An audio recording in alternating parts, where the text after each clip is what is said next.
Vamos iniciando, então, e aí o pessoal vai entrando devagarzinho, assim tem acontecido. Dá bom dia a todos, então, em nome da BPI, da OMP, no nosso programa de mediação sob a perspectiva do advogado, onde a gente tem trazido aqui algumas referências nessa área para compartilhar um pouquinho das suas experiências. E hoje, em especial, vai ter um debate muito rico, porque temos pessoas com muito conhecimento prático também, não, além da base teórica muito consistente em mediação, e com perspectivas diversas. Nós hoje teremos dois advogados, a doutora Maria do Céu e o doutor Marcelo Inglês, e dois membros do Judiciário, a doutora Maria Rita e o desembargador Azuma. Eu não vou tomar o tempo de vocês em demasiado, queremos todos ouvi-los.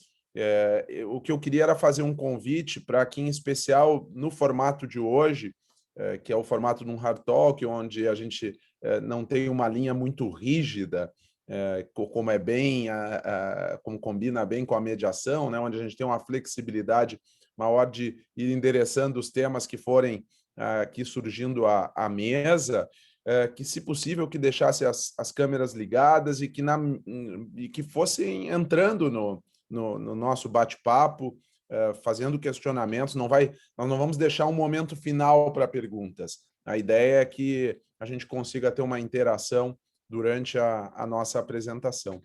E para isso, o convite para que todos os participantes do curso ativamente também se manifestem. Doutora Maria do Céu, eu acho que começamos com você, né? Se puder fazer uma breve saudação, falar um pouquinho da sua experiência e depois vamos passando para os demais palestrantes de hoje, ou convidados de hoje, talvez seja mais adequado para o nosso bate-papo. Queria agradecer a oportunidade de estar aqui, aos meus co-participantes aí, doutor Eduardo Nisch, doutora Maria Rita, doutor Marcelo Inglês, a você, Rodrigo, Natália Mazoneto, a organização do evento, tá? Eu queria, em nome do doutor Marcelo Huck, desculpar a ausência dele, ele teve um imprevisto, me ligou ontem, e agradecer ao doutor Marcelo de vir nos acudir aqui nessa posição de ter um advogado aqui nesse debate, tá? Bom, pelo que a gente entendeu aqui, o tema principal desse evento é a perspectiva do advogado em tempos de crise, e eu acho que é por isso que eu estou aqui, né? Que é para pensar na contribuição do advogado na mediação. Eu sou advogada, me formei em 1987, portanto, acho que já vão 34 anos de advocacia intensa na área empresarial. Eu digo que, muito embora minha especialidade seja o direito societário, eu sou uma advogada de negócios, porque eu congrego também no escritório as áreas imobiliárias, a área de contratos, e tenho uma grande interação com a área tributária do escritório, contenciosa, tanto judicial quanto arbitral. Então, é um escritório qualificado na área abrangente, e, por conta disso, a gente recebe muito pré-contencioso e contencioso. As operações de M&A que são feitas, elas são voltadas exatamente a uma fase que não é da mediação, mas é uma fase da negociação, da conciliação. E muitas das vezes, eu me deparo com questões intrincadas, difíceis, e tenho utilizado a mediação para tanto. E uma coisa interessante é que, ao incitar o cliente à mediação, é incrível como, às vezes, as coisas acabam se resolvendo na conciliação, na negociação, antes da mediação. Tive uma experiência muito interessante para dividir com vocês, que foi uma arbitragem, uma mediação multiparte, acho que foi a primeira na CCBC, aonde, num conflito entre A e B em relação a C, né, eu precisava primeiro resolver um conflito entre B e C para que B se convencesse a concordar com A para resolver o litígio em relação a C. Isso é uma situação muito interessante, que eu sou muito grata à mediação, e se não fosse o procedimento da mediação, essa questão seria uma questão que eu diria insolúvel. Nem o judiciário conseguiria conceder uma sentença satisfatória para isso, tá? Eu não quero falar demais, quer dizer, eu estou aqui representando os advogados nas dificuldades, como uma representante responsável por redigir cláusulas de arbitragem, de mediação ou escalonadas, a aconselhar o cliente a utilizar a mediação, acompanhar o cliente na mediação e depois dar conta de uma mediação não bem-sucedida no litígio. Então, é essa a contribuição que eu tenho aqui, tá? O Hard Talk são táticas de mediação, né? Sessão de perguntas e respostas, como mitigar riscos, renegociar termos e manter relacionamentos por mediação. Então, a gente vai focar, como requer um Hard Talk, em conversas difíceis sobre esse meio autocompositivo de solução de controvérsia que chegou e parece que veio para ficar e está mostrando a que veio. Então, é divulgar um pouco isso na perspectiva de quem está aqui, né? E tentar disseminar no meio, especialmente entre os advogados, que são uma figura de extrema importância no acesso à justiça. Existe muito preconceito, né? E eu aqui, como advogada da área empresarial, né, eu vou tratar desses temas de como deixar a adversariedade de lado, adotar uma postura não competitiva e de disputa, e direcionar esse hard talk com perguntas para que cada professor exponha um pouco dos desafios, as dificuldades que eles têm encontrado nessa dinâmica no dia a dia, enquanto participantes desse processo, seja como advogado, como mediador, como julgador, né, magistrado, árbitro, e o porquê que se recomenda a mediação, né? Portanto, a dinâmica aqui vai ser colocar uma questão, né, que a gente entende como dura, difícil, para que ela possa ser debatida e ajude na mitigação de risco, na renegociação de termos e como manter relacionamentos de mediação. Então, eu vou direcionar a pergunta, tá? Vou indicar aleatoriamente uma pessoa para responder e, como o Rodrigo disse, nesse primeiro momento, solicitar que o palestrante ele conte um pouquinho dos desafios que encontra, mas sempre sob a perspectiva do desafio do advogado, da perspectiva do advogado, tá? Primeira questão que a gente, como advogado, coloca é a advocacia é uma atividade, vamos dizer assim, que visa o lucro, né? Quer dizer, o advogado não trabalha simplesmente pelo amor do trabalho, é uma coisa que vem junto, mas o lucro é o objetivo da profissão. Então, a questão que eu endereço é o seguinte: qual que é a melhor maneira de cobrar honorários? Tá? Seria honorários de êxito, aonde isso poderia denotar um certo conflito de interesses ou uma expectativa muito grande do advogado em que o seu cliente se submeta e tenha uma mediação bem-sucedida? Seria uma base horária com o risco de o advogado ser acusado de um alongamento desnecessário do procedimento de mediação, ou seria uma contratação fixa, né, em que muitas das vezes o advogado não consegue nem antever o quanto esse procedimento vai durar. Tá? E nessa linha, além do advogado, quer dizer, como funcionam os honorários de um mediador? Né? Qual que é a melhor maneira e qual a expectativa? Como é que funciona o custo de uma mediação em relação ao mediador? Eu endereçaria essa pergunta primeiramente para o advogado, para o Marcelo, né, para nos ajudar a debater esse tema, e depois o Marcelo passa a palavra para os demais, e antes disso conta um pouquinho dos seus desafios. Marcelo, obrigado pela pergunta. Primeiro, eu queria agradecer a todos aqui, sobretudo pelo convite de estar com vocês nessa manhã. Prazer estar aqui com vocês, com pessoas conhecidas, queridas, e bom vê-los todos bem em casa e com saúde, com desejo de que possamos estar juntos presencialmente num futuro próximo aí. Bom, vamos falar um pouquinho de mediação e sobre a perspectiva da advocacia, né? Eu me deparei com a questão da mediação pela primeira vez quando eu estava estudando na Alemanha. E lá, a cultura em relação a esse tema é bastante diferente em relação à cultura que a gente tem aqui no Brasil sobre esse tema. Lá é uma premissa básica e causa dúvida você explicar que você iniciou um litígio sem ter tentado uma mediação antes desse litígio iniciar. E aqui no Brasil, às vezes isso soa diferente. Eu, inclusive, tive uma experiência ruim no começo, né? Quando eu voltei, falei, poxa, que bacana, gostei, queria ter muito isso dentro, poder aplicar isso muito na nossa rotina aqui no Brasil. E voltei dos meus estudos, todo animado, e primeiro cliente com que eu me deparo, tal, que tinha um assunto que competia a mediação, minha sugestão de plano foi, poxa, tem uma ação aqui, mas vamos tentar uma mediação? E foi uma experiência ruim e me trouxe um aprendizado imediato, porque o cliente olhou para a minha cara e falou, você não acredita no meu caso? Se você não está confortável, eu procuro outro advogado. E daí você, não, veja bem, não é isso, mas eu estou propondo mediar. E, infelizmente, naquele caso, deu ruim. Não foi positivo, porque eu criei uma desconfiança de plano no meu cliente, quando não era esse o meu objetivo. E eu tive que ajustar esse discurso para o começo da conversa, quando o caso chega para o cliente, porque o cliente, quando ele vai procurar um advogado de contencioso, ele quer um cara que a gente brinca, né, com a faca nos dentes e o sangue nos olhos. O que ele quer ouvir do advogado é: a gente vai matar a parte contrária, a gente vai arrancar tudo que é deles, a gente vai ganhar tudo. E nós sabemos que isso é teatro, porque as coisas não funcionam assim, obviamente, né?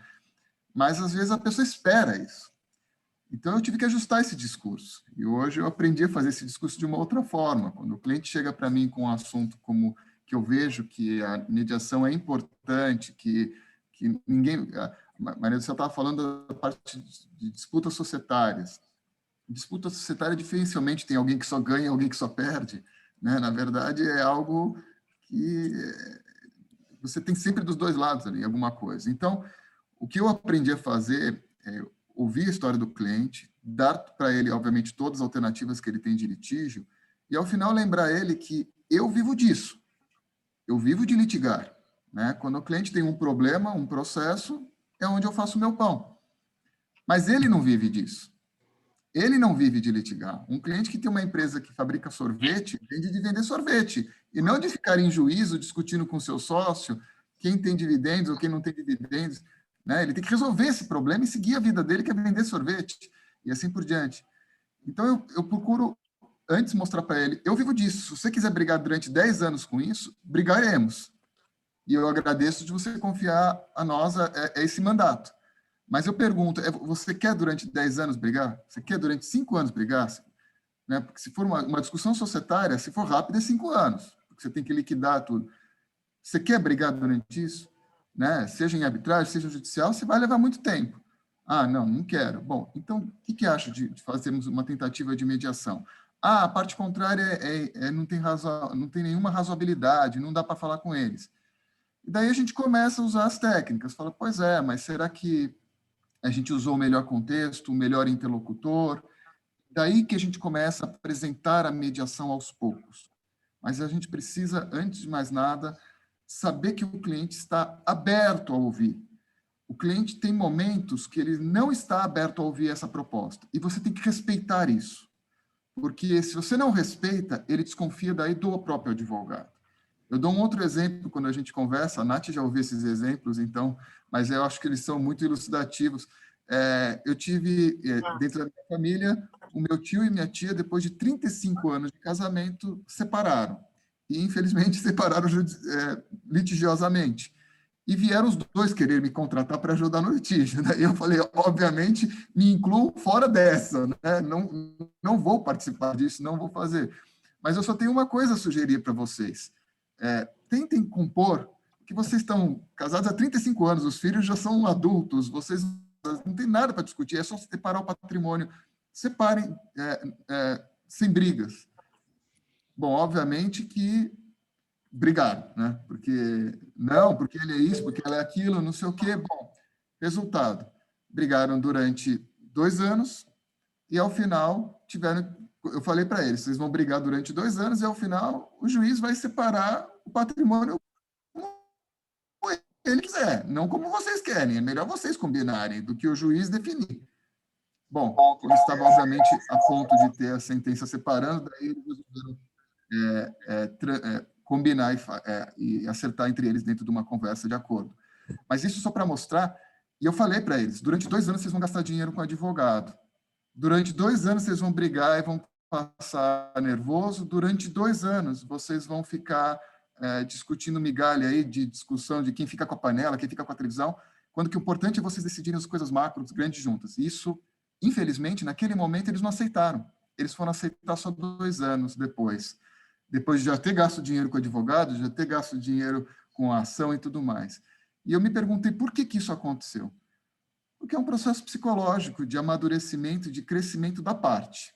Então, o que eu aprendi com isso é que o advogado deve respeitar esse processo. Eu acho que talvez a ansiedade maior que o advogado que faz mediação tem é de ver, como eu vi nesse caso dos meus tios, uma possibilidade muito objetiva de ter uma mediação efetiva, e a parte não enxergar isso e você querer impor isso à parte. Você tem que respeitar esse momento. É um processo psicológico e de amadurecimento. E que se ele não existe naquele momento ainda, você forçar esse processo, você acaba depondo contra sua atuação. O mediador, antes de mais nada, ele aprende a sentir as partes e entender até onde elas podem ir. E se ela não pode ir nenhum centímetro no começo, que o seja. O mediador ele tem que poder falar, não dá para fazer aqui. O advogado tem que poder falar, não dá, não é o momento. Então, o que eu gostaria de dividir com todos de plano é isso, é essa experiência final. Voltei todo animado com um tema novo que eu aprendi e aprendi duramente, perdendo um cliente, de que você precisa, antes de propor isso, ver se o cliente está aberto a ouvir isso. Estando aberto, respeitar o tempo dele. Ele tem que sentir o gosto, perceber como que está caminhando. E é claro que isso leva tempo, demanda paciência, porque você tem que passar por discussões que você já sabe qual que é o final dela, mas ela precisa acontecer, a pessoa precisa falar.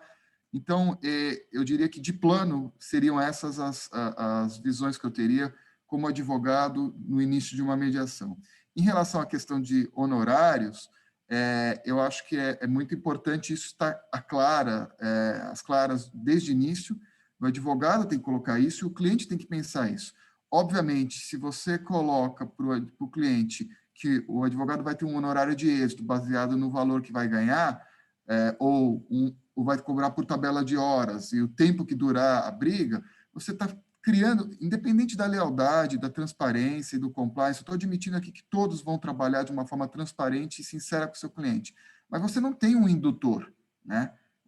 Qual que é o indutor que você tem para um advogado terminar rapidamente uma disputa se ele está ganhando por hora? É claro que você pode ponderar, você pega no nosso escritório, eu tenho clientes que estão conosco desde a fundação do escritório, há 74 anos. Então, um cliente desse não é uma ação minha que eu vou debitar 1 ou 2 horas a mais para ele que eu vou ganhar o cliente ou ganhar mais dinheiro. Não faz sentido isso. Mas não são sempre essas circunstâncias que você tem. Você pode estar numa circunstância pontual de um cliente único ou um escritório que acabou de começar. Como que eu crio um indutor? Tem que ter uma solução inteligente nesse aspecto. E o que eu penso é que, primeiro, obviamente, trabalhar a questão abertamente, mas pensar que o honorário de êxito pode ser invertido, e não porque eu ganhei mais dinheiro, mas porque eu solucionei o problema mais rapidamente, porque, às vezes, tempo vale mais do que o dinheiro propriamente, né? Uma briga societária dentro de uma empresa, ela é tão prejudicial à empresa quanto uma briga, um litígio entre os pais é para os filhos, né? Ela destrói a empresa, porque os sócios passam a olhar só para a briga e não para a empresa. Então, o tempo é dinheiro, muito mais importante do que resolver uma briga societária recebendo um valor maior, é você terminar essa briga rapidamente. Então, de repente, um indutor pode ser justamente que o êxito esteja atrelado ao tempo, e nesse aspecto, ele vai a favor da mediação. Obviamente, tem que ser de uma forma transparente, as partes têm que estar cientes de quais são as lógicas para que os honorários convirjam com essa situação. Do contrário, você está criando indutores que, subconscientemente, por mais leais que sejam os advogados, por mais sincera que seja a conversa, inconscientemente você tem as partes pensando de outra forma. Então, é importante pensar nos honorários de uma forma transparente e como um indutor para aquilo que se objetiva. Quer terminar rápido? Os honorários têm que apontar para isso. Quer ganhar mais dinheiro? Os honorários vão apontar para isso. E talvez a mediação não seja o melhor caminho. Mas também o judicial pode ser um tiro de 8 ou 80. Então, Não quero tomar muito mais o tempo aqui, que tem muita gente para falar, e certamente mais interessante do que eu estou falando aqui, mas minha visão inicial sobre esses temas seriam esse, e com prazer a gente pode falar mais, completar mais.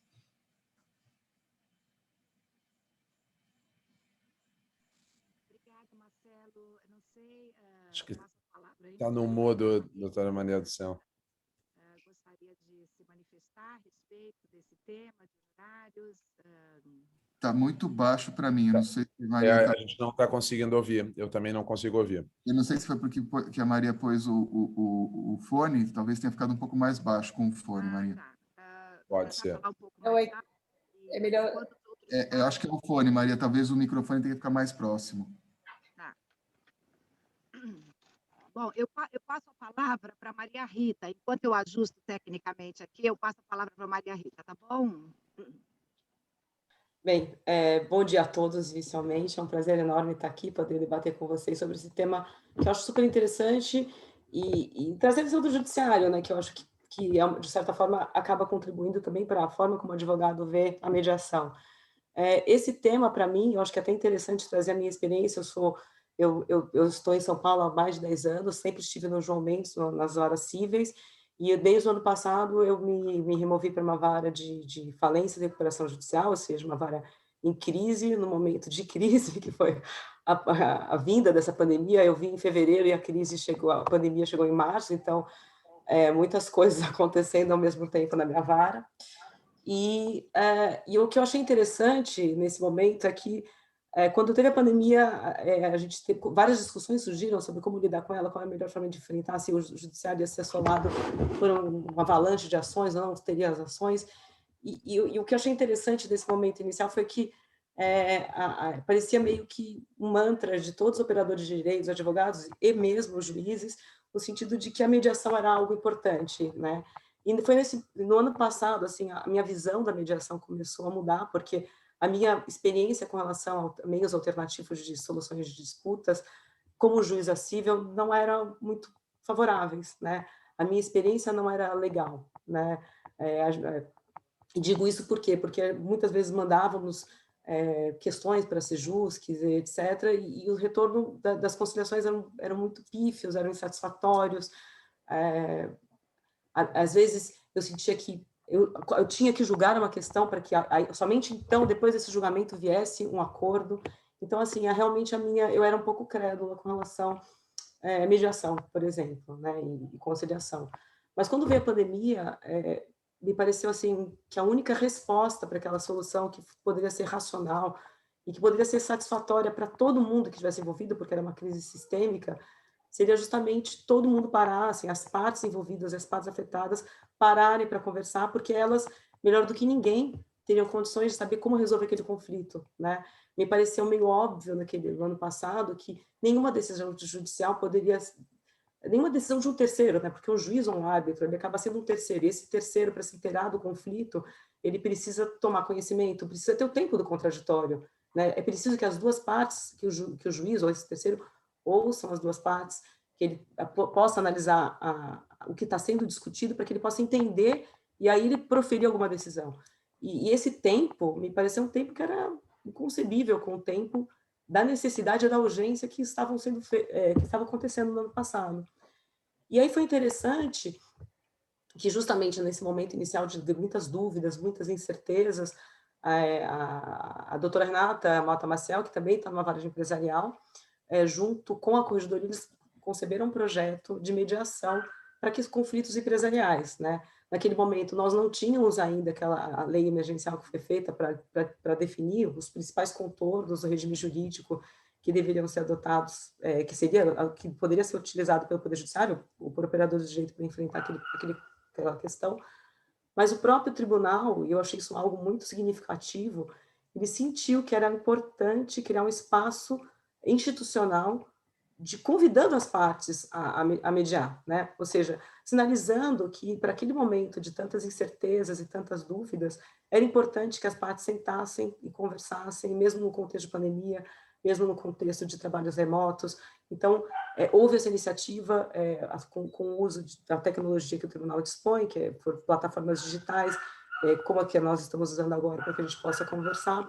E a experiência foi muito interessante, né? Ela me trouxe também muitos aprendizados com relação às dificuldades que as partes encontram para fomentar essa mediação no período pré-processual, porque esse piloto seria pré-processual, né? Mas esse piloto depois ele evoluiu. Nós sentimos que muitos dos conflitos que chegavam a gente tinham caráter concursal, né? Eram muitos devedores pleiteando recomposições de dívidas perante muitos credores, e aí o piloto evoluiu para uma segunda fase, que era um piloto voltado para a área de recuperação judicial, né? O que também é bastante interessante. E nesse primeiro momento assim, de conhecimento da mediação, o que eu achei muito interessante foi notar, pelo menos da perspectiva do juiz, que eu estava eu participava dessas sessões de mediação, mas para disponibilizar, mais como uma anfitriã para disponibilizar o espaço da mediação do tribunal para as partes, mas eu notava dos advogados que vinham para essas sessões de mediação uma postura muito diferente, né? Uma postura que era meio conflituosa e que eu achava que isso poderia que isso não era tão proveitoso para esse ambiente de mediação. Então, assim, pensando nessas questões iniciais que a Maria do Céu colocou e que o Marcelo e o Inglês falaram, eu acho que a gente tem a mediação, ela exige uma mudança de cultura de todos, né, dos advogados, de como apresentar para o cliente, de como apresentar para o juiz também, qual é o momento, como juiz, pensar no momento de maturidade do processo para ofertar a mediação. Não acho que isso possa ser ofertado a qualquer momento, né? Eu participei de algumas webinars e que isso foi trazido, assim, a mediação se mostrou tão importante nesse momento inicial que muitas pessoas chegavam a defender que poderia ser até um pressuposto processual para o juiz exigir isso como uma condição para o ajuizamento do processo. E eu acho isso muito ruim, eu acho que a mediação ela precisa ser algo que tenha essa fluidez, que tenha essa característica de ser algo a mais que as partes possam recorrer quando elas precisem, né?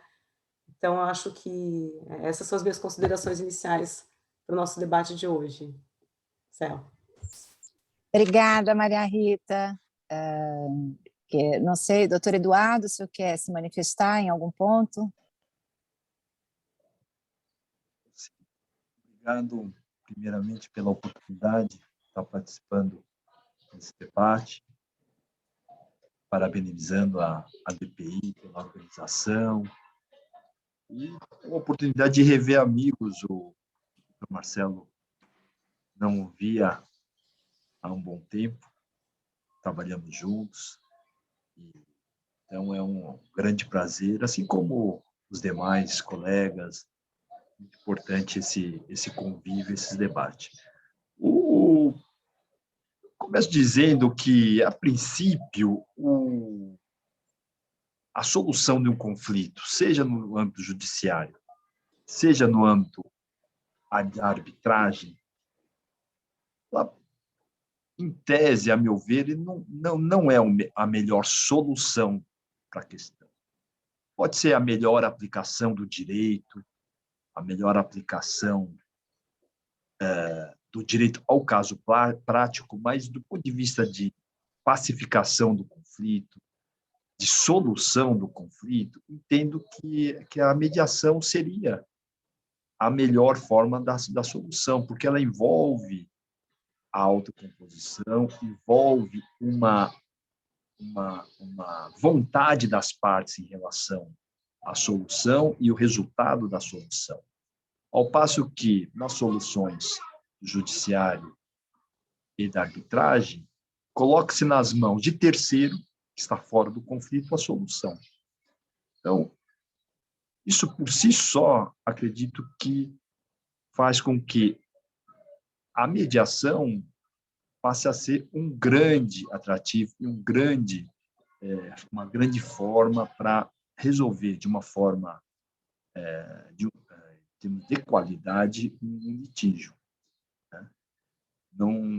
Não vejo a mediação como simples rachide, rachalá, eu fico aqui pela metade, como entendo que, pelo menos quando eu tive, na época de advogado, oportunidade de passar por as mediações, ainda estávamos numa fase muito embrionária desse instituto. Então, as partes queriam mais ouvir propostas, quando, na verdade, entendo que a mediação seria a habilidade do mediador estaria na identificação de interesses, que muitas vezes não apenas focado no litígio em si, mas nos interesses envolvidos na relação das partes, né? Então, eu entendo que a mediação, da forma como ouço, como vi, técnicas que foram desenvolvidas, entendo que seja um meio muito, muito eficaz de solução dos conflitos. Eu não me apresentei, mas eu fui advogado antes de me tornar juiz, já sou há 5 anos, e hoje eu integro a Câmara, uma das câmaras, das 2 câmaras empresariais do Tribunal de Justiça de São Paulo. E o que eu vejo, muito em linha com o que o Dr. Marcelo disse, muitas vezes a solução do conflito está no amadurecimento ou no momento psicológico ou no momento processual até.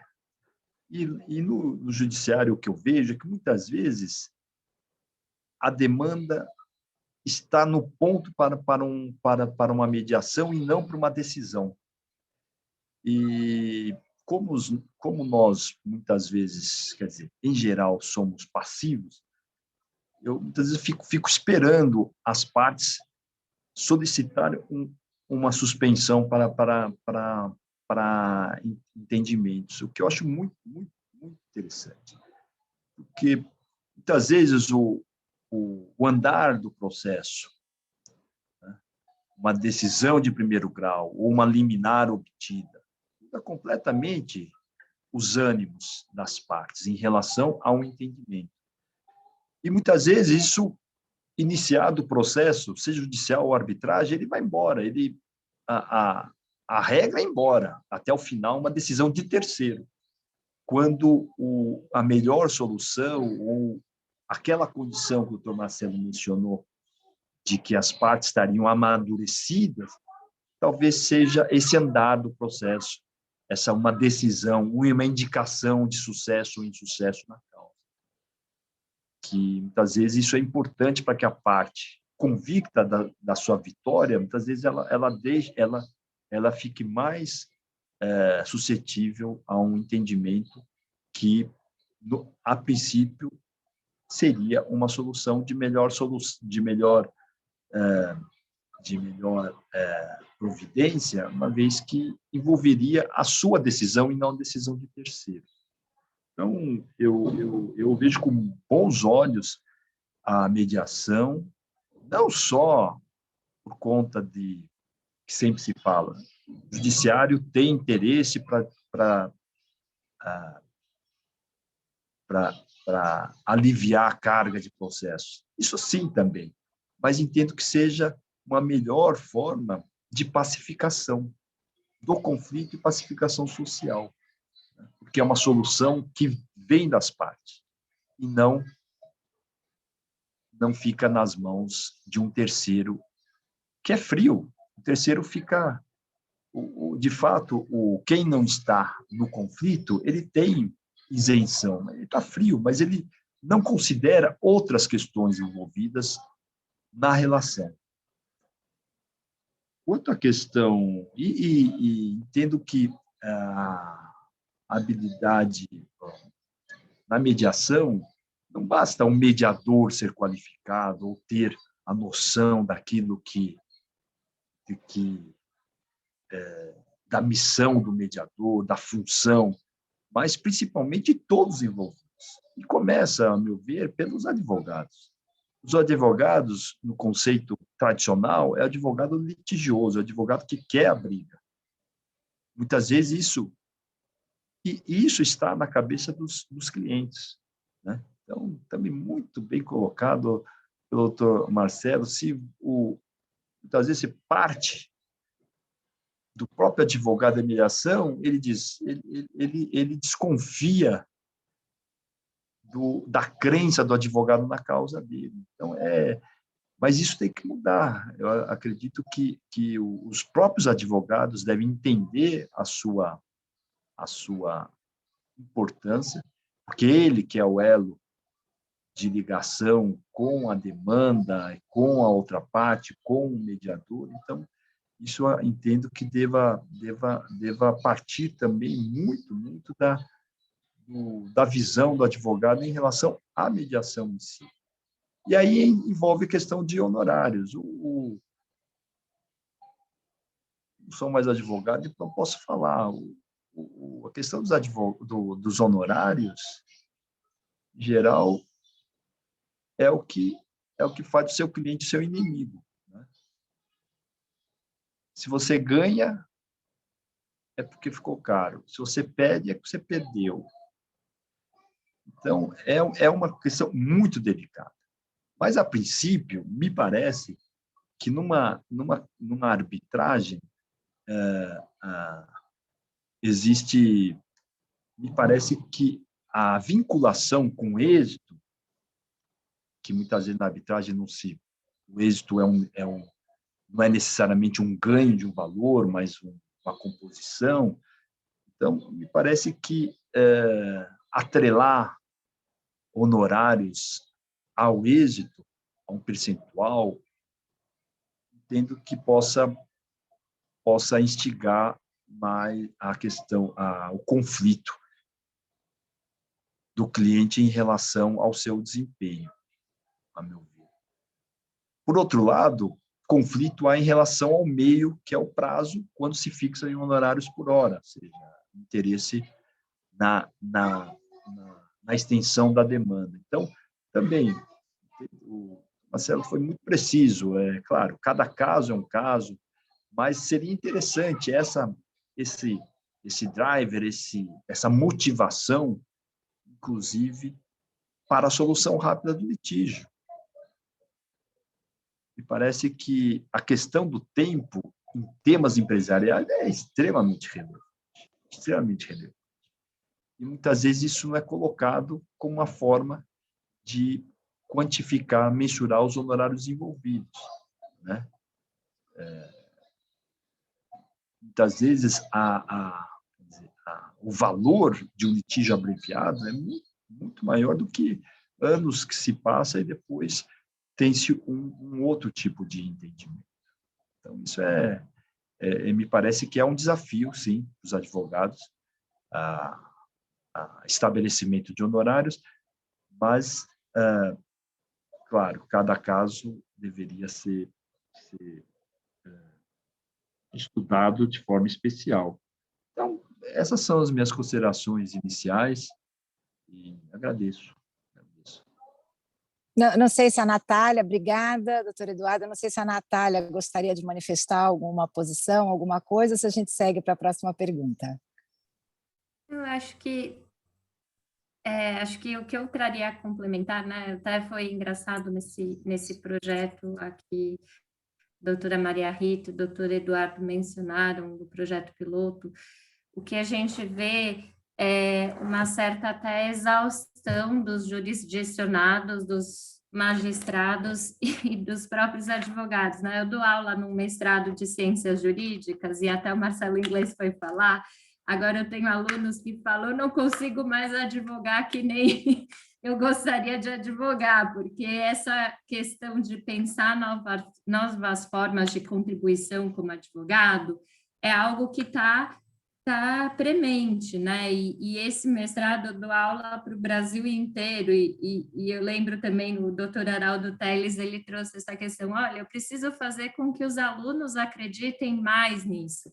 Eu acho que na propriedade intelectual, quando a gente trabalha com startups, com tecnologias que somem de uma hora para outra, se tornam obsoletas, né? Marcas que de repente eram grandes marcas e viram, né, tem a chance de virar pó do dia para a noite. A gente pensar como advogado no bem, no ativo e material em si é muito importante, né? E aí dar essas soluções, acho que a nossa área convida a gente fazer mediação, por exemplo, eu já fui convidada para ir conversar dentro de empresas para explicar a questão da confidencialidade, a gente dá treinamentos de confidencialidade. Então, por exemplo, às vezes, os departamentos internos não ouvem o jurídico próprio, eles precisam de um jurídico externo. Ou seja, muito embora a gente não esteja exercendo mediação pura, vira e mexe a gente faz projetos que envolvem melhores comunicações, uso de técnicas de mediação. E ontem, falando com os alunos, eles assim, a gente quer saber como, né? Como monetizar isso? E eu acho que é esse convite que a propriedade intelectual sempre fez, porque a gente aqui é pioneiro em resolução de conflitos, né? Nome de domínio, o Rodrigo é o expert da matéria, a gente foi dos primeiros a criar uma via adequada de resolução de conflitos para atender urgência, né? Premência aí. Então, eu acho que pensar isso nesse meio, com todas as cabeças da área e tendo o sistema de justiça apoiando, o advogado também se reinventando, é muito importante, porque o que a gente vê é isso, como a gente poderia, de fato, se reinventar e se reinventar diz respeito também falar sobre honorários, né? E aí também, Maria do Céu, se você puder também trazer, qual a expectativa dos advogados, né, com relação a uma mediação? Como gostariam que o mediador também trouxesse uma proposta? Qual que é esse trabalho? Eu traria só isso de complemento aí para dar uma provocação ao grupo. Obrigada. Bom, pelo que eu entendi, a Natália dirigiu uma pergunta para mim e eu vou responder também como advogada, como eu entendo dos honorários, tá? O que eu penso é o seguinte, o advogado, tradicionalmente, o advogado de litígio, ele tem uma proposta que envolve um prolabore inicial, muitas das vezes uma taxa de acompanhamento mensal por aquela demanda, seja arbitral ou judicial, e ele tem classicamente os honorários de êxito, que cada vez no Brasil está mais difícil, por uma influência de globalização, o cliente estrangeiro não aceita muito que o advogado seja sócio dele numa demanda, né? Mas ainda existem os tais os honorários de êxito, que muitas das vezes são fixados num teto, porque o advogado não é sócio daquela demanda. E, tradicionalmente, é muito comum que o advogado ele tenha honorários decorrentes de uma ação exitosa que leva a uma composição, a uma transação entre as partes. No meu modo de ver como advogada, tá? Eu acho que o advogado tem uma participação central na mediação empresarial. A experiência do advogado é fundamental na busca de uma alternativa que leve realmente a um resultado satisfatório da mediação, e eu acho perfeitamente admissível que haja uma pactuação de honorários de êxito. Tá? A gente sabe que as grandes bancas, especialmente banca full service, né, eles têm, tradicionalmente, até por muitos clientes estrangeiros, né, que comparecem, eles têm uma contratação em hora, né, mas, assim, seja a contratação em hora, com cap, seja a contratação em êxito, que eu não vejo como uma forma conflituosa, porque, afinal de contas, o advogado está ajudando a entregar um resultado muito antes do tempo, e muitas das vezes esse resultado não é só patrimonial. A empresa ela precisa se livrar daquele litígio para colocar dinheiro bom em coisa boa e não dinheiro bom em coisa ruim, que dispersa tempo e o objetivo da empresa, que é lucro, e não cuidar daquele litígio. Tá? Então, na minha opinião, quaisquer das duas formas, inclusive a contratação fixa, ela é legítima, e eu concordo com o Marcelo Inglês, tá? De que o elemento confiança é fundamental para que haja uma confiabilidade naquilo que o advogado está contratando com seu cliente em termos de retorno e de remuneração pelo serviço prestado. Tá? Então, respondendo a sua pergunta, Natália, eu vou tomar a liberdade de passar para a segunda pergunta desafiadora, que é o seguinte, tá? Existe um momento de maturação para que se invoque a mediação? Qual que é esse momento, tá? Como advogado, a gente sente, muitas das vezes, uma tendência do ex-adverso, né, de propor uma mediação, mas para conhecer os argumentos do outro lado. Quais são as reivindicações, qual que é a estratégia do outro lado. Então, a gente está aqui num seminário de mitigação de riscos, né? Quer dizer, é válida uma mediação, a mediação ela funciona, tá? Óbvio que a boa-fé, gente, foi até introduzida no Código Civil, mas a gente sabe que boa-fé é um mundo ideal, mas ela nem sempre existe. Por quê? Porque no Brasil a gente não é obrigado a entregar provas, a gente não tem um discovery, a gente não tem uma série de coisas, né, que o advogado, por exemplo, da common law norte-americano tem. Então, a questão é o seguinte, existe um momento de maturação, é melhor que as cartas estejam na mesa, é melhor que tenha havido inicial contestação e que todo mundo coloque os seus argumentos na mesa para saber em que posição está ou não, isso é indiferente. Veja, eu não estou falando, né, nós estamos aqui num ambiente de mediação empresarial, talvez na área de família, talvez na área trabalhista isso seja diferente, né? Nós estamos falando numa mediação que muitas das vezes aqueles princípios do coração, ele não funciona, né? Pessoa jurídica, em tese, ela tem que pensar com o bolso e não com o coração. Ela tem que pensar naquilo que racionalmente e economicamente é bom para ela. Celeridade, né? Versus o custo da demanda, uma série de coisas. Então, a pergunta objetiva é, existe na mediação empresarial um momento adequado? É interessante que as partes apresentem a sua estratégia inicialmente para iniciar um procedimento de mediação, tá bom? Eu vou começar ao contrário. Então, eu começo pela Natália e a gente volta na mesma ordem, tá? Doutor Eduardo, Maria Rita e Marcelo. Combinado?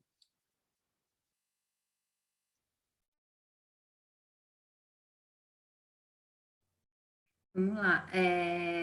Pensando no momento de indicação da mediação, eu acredito que o momento de indicação, a gente pode pensar sempre, já acompanhei casos, e aí a gente pensando, por exemplo, arbitragens em que às vezes as partes precisam maturar e precisam eventualmente até participar de uma escalada de conflito para então depois pensar em mediação, né? Já vi árbitros convidando as partes a fazerem uma sessão em separado para então filtrarem e compreender efetivamente o que elas querem litigar a respeito de. Então, acho isso muito interessante também da contribuição que o advogado pode ter, porque muitas vezes a gente sabe que as partes chegam a nós sem que eles entendam o que querem, né? E acho que quando a gente fala de propriedade intelectual, eu brinco que é o direito de família do empresarial, porque eu trabalho com obra e o criador. Então, muito embora eu estou falando de ativos e materiais gigantes, isso, aquilo, a gente fala de Creative Commons, tudo, mas a verdade é que todo mundo quer ser titular de alguma coisa e todo mundo quer monetizar algo. Então, eu acho que isso é um papel muito importante do advogado, o papel também dos outros mecanismos de solução de disputas. Então, eu lembro uma conversa que eu tive em nome da BPI, eu, Cláudia e outros colegas da área, com a segunda instância do tribunal aqui de São Paulo, e na época um desembargador falou para a gente assim, mas vocês acham efetivamente que vocês precisam de um empurrãozinho do judiciário com tantos advogados capacitados, empoderados, são os melhores escritórios que existem? E aí o Marcelo está rindo, porque o Marcelo já participou do curso de mediação da BPI, e eu lembro que eu falei, sim, excelência, a gente precisa sim desse empurrãozinho, porque, primeiro, eu acho que não é todo mundo que conhece efetivamente o que é estar em mediação, e estar em mediação é bem diferente de estudar mediação. Então, muitas vezes a gente precisa, sim, desse empurrãozinho. Eu preciso de um agente de realidade, como nós mediadores chamamos, do judiciário, um elemento objetivo para falar, olha, aqui eu estou vendo que o caso vai para... Ninguém vai ficar satisfeito com a perícia não vai atender a tempo, é questão de software, a prova vai sumir de uma hora para outra. Então, muitas vezes... o que a gente precisa até desse apoio de terceiros falando algo que também o advogado é familiar, né? Às vezes o cliente precisa ouvir de outra voz que não só a nossa para entender qual pode ser o momento adequado, como ir. E acho que para essa primeira parte da resposta, Maria do Céu, eu queria abrir aí para ouvir, de repente, para não passar ainda para a sequência, mas estou vendo o Marcelo ali se mobilizando e, de repente, até ouvir doutor Eduardo, Maria Rita também sobre o tema, porque eles veem isso, e eu já peguei muitas brigas, por exemplo, de marcas patronímicas que incorporam o nome civil de irmãos, que às vezes a gente faz um esforço do cão e assim, às vezes precisa ouvir um não do judiciário para que as partes sentem e comecem uma conversa melhor, né? E ainda que elas optem por seguir no litígio, mas pelo menos uma parte está endereçada em outra frente. A gente tem que entender também o uso da mediação como um mecanismo que integra e que não necessariamente vai ser aquele que vai solucionar todos, mas que eu posso fragmentar um conflito maior e trabalhar com a ideia de parcialidade também de conflitos. Aí eu passo aí a palavra. Doutor Eduardo.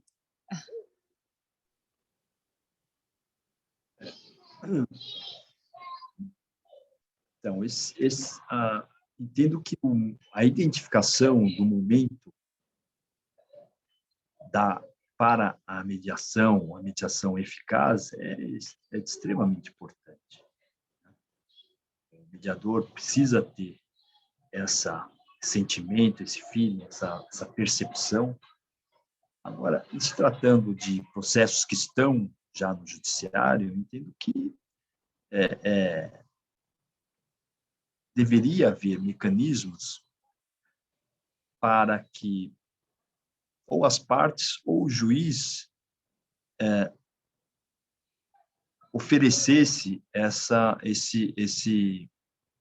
a mediação no momento certo. Eu não vejo isso acontecer. Na minha experiência de 5 anos como desembargador de tribunal, eu não vi 10 casos sendo suspensos para uma negociação, uma autocomposição. Então, deveria haver, de alguma forma, um mecanismo. Eu vejo que em alguns temas isso seria de extrema importância. A doutora Natália mencionou as questões ligadas à propriedade industrial, mas os conflitos societários, em geral, principalmente relacionados a conflitos familiares, tem características próprias do litígio que poderiam ser muito bem e melhor resolvidos por meio de uma mediação. Sem falar também agora a questão das recuperações judiciais, a mediação na recuperação judicial, que envolve aí a formulação de um plano, a negociação com fins à formulação de um plano. Ajuda muito. Então, sem dúvida, existe um momento certo para a mediação. Um momento certo em que as partes estão, de fato, envolvidas, interessadas e com vistas a uma autocomposição. Agora, eu não vejo, deveríamos ter mecanismos para, em determinados casos, motivar o juiz à proposição. Né? Todos os casos que eu vi, as partes pedem a suspensão do processo para a autocomposição, decorreram de iniciativa das partes. Então, mas isso não, eu nunca vi um juiz de ofício propor uma mediação. Deve ter casos, mas muito poucos. Né? É isso.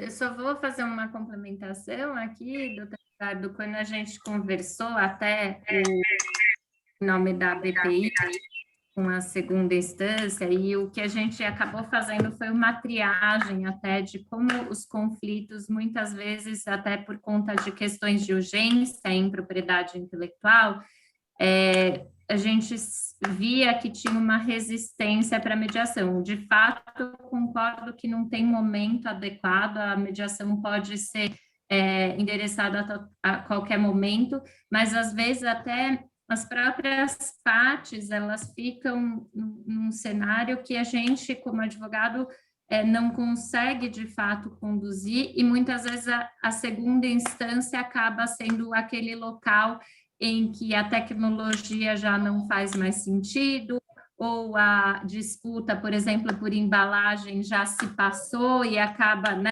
você vê que está trabalhando muito mais com um processo que segue, mas cujo ativo e material já perdeu o seu interesse até pela questão. E, óbvio, a gente tem ainda uma dificuldade muito grande nessa questão de quantificação de danos em matéria de propriedade intelectual. Tanto é que a gente vê um posicionamento quase que uníssono de seguir pelos danos morais, ou quando é muito claro, os danos materiais. Então, quando a gente teve essa conversa com o tribunal, era até em nome da Câmara da BPI, da gente pensar de fazer um case management, de entender quais são os casos que, de repente, justificariam uma intervenção estratégica e até contar com entes especializados, porque a gente vê isso muitas vezes, de fato, a gente deixa de lado o bem em si da vida, e aí essas questões viram muito mais uma questão até jurídica e dos advogados do que da própria discussão. Eu não sei se, de repente, o Marcelo tem algo a contribuir nisso. Eu lembro que a gente falava muito dessa segunda etapa, lembra, na composição da Câmara e fazendo a redação do regulamento. De repente, ele pode trazer também algum elemento aí para ilustrar essa visão de quem vem da área e vê, às vezes, esses litígios que se perpetuam e que é na segunda instância que, de fato, apresenta a possibilidade de uma mediação qualificada, né? Não, seria, eu acho interessante isso, para sensibilizar os juízes das situações em que a mediação seria a melhor providência. Isso seria com certeza fantástico. Mas hoje os juízes sequer pensam nisso. Com certeza. Então, seria muito interessante esse case management, até para sensibilização de quem tem condições de propor uma mediação, propor no momento e na condição certa. Então, a Natália bem lembrou a questão do time em propriedade industrial, é muito importante, né? Então, nós estamos aí discutindo questões de marca. Outro dia eu discuti uma questão aí dos iogurte, do iogurte grego. A clássica discussão de iogurtes, né? O Marcelo pode falar de discussão de sobremesa, até ele. Que a gente tá discutindo hoje, e aí o mercado se desenvolveu de uma forma, até por conta da não obtenção de uma liminar lá no início. Aí fala-se em inovação quando está todo o mercado já incorporando e fazendo da mesma forma. Quer dizer, perdeu né, a razão da discussão, né? Então, é interessante. Isso seria bastante interessante, doutora Natália, fazer um apanhado e sensibilizar os julgadores em relação à importância da mediação na segunda instância, em que casos, em que situações. Interessante. Doutora Maria Rita, na sequência, não sei se o doutor Marcelo quer falar antes da Maria Rita. Eu ia justamente perguntar se a Maria Rita queria falar. Isso. Por favor. Não, na verdade, eu só ia... Eu acho que estou ansiosa para ouvir o doutor Marcelo falar sobre a diferença do segundo grau. O que eu queria trazer só como contribuição do primeiro grau, de quem vê isso, eu concordo com tudo que vocês falaram, eu acho que sim, que tem um timing que é de maturação do conflito, né? Eu sinto, assim, eu tenho uma percepção quase intuitiva de que em alguns momentos eu preciso dar uma decisão, e a partir do momento que eu dou aquela decisão era o que precisava para destravar as partes, para chegarem a um acordo. Então, eu até fico feliz, assim, quando eu dou uma decisão e as partes fazem um acordo, eu falo, nossa, acho que eu fiz meu papel aqui, sabe? Então, eu acho que sim, existem momentos do processo, eu acho que todos nós precisamos pensar no nosso papel estratégico agora com com novas formas de encarar conflito. Eu acho que precisamos sim repensar a forma de encarar. É o que a Natália falou, às vezes a gente fica se perdendo em discussões jurídicas e a questão de fato que está sendo discutida já não existe a marca, já não temos mais um produto. Nas falências, por exemplo, eu tenho uma vara que tem falências que são regidas ainda pelo decreto de 45, tem falências super antigas, e é uma discussão quente nos meus processos a venda de ativos, né?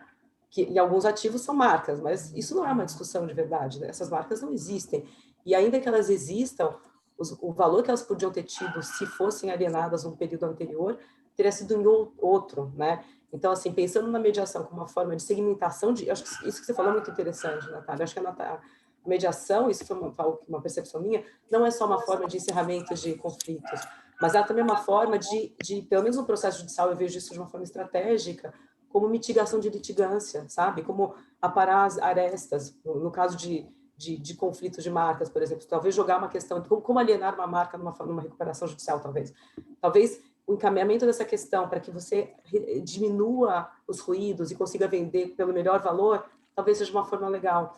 Então, eu acho que a gente precisa repensar não só os advogados, mas os juízes também, né, sobre qual a sua forma estratégica de lidar com a mediação. A mediação é uma ferramenta poderosa, eu acho. Eu acho que as especializações das varas em empresarial e em recuperação talvez ajudem a mitigar essa questão que vocês trouxeram do momento, do timing, porque com uma sinalização de uma jurisprudência de primeiro grau, caminhando para esse design de resolução de conflitos, talvez outros juízes se inspirem com essa experiência, mas eu acho que, pelo momento, era isso que eu queria falar, e queria ouvir o doutor Marcelo, que eu estou curiosa para ver o que ele vai falar sobre isso. Então, Marcelo, passamos a palavra para você. Vamos lá. Eu acho interessante esse tema, porque realmente eu tive algumas experiências que me marcaram também. Primeira questão que eu acho que vale a pena pontuar é quando a gente fala em momento para tentar uma mediação, eu acho que o momento primeiro você tem que deixar, como advogado, primeira coisa você tem que dizer para o teu cliente que existe essa possibilidade. Pode parecer besteira, mas muitos clientes não sabem disso.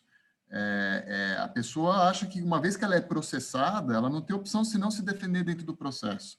Então, rotina, toda vez, uma vez por mês, pelo menos, eu ouço de algum cliente dentro de algum processo judicial, mas eu posso fazer acordo agora? Já teve audiência de conciliação e não deu acordo, eu posso ainda fazer?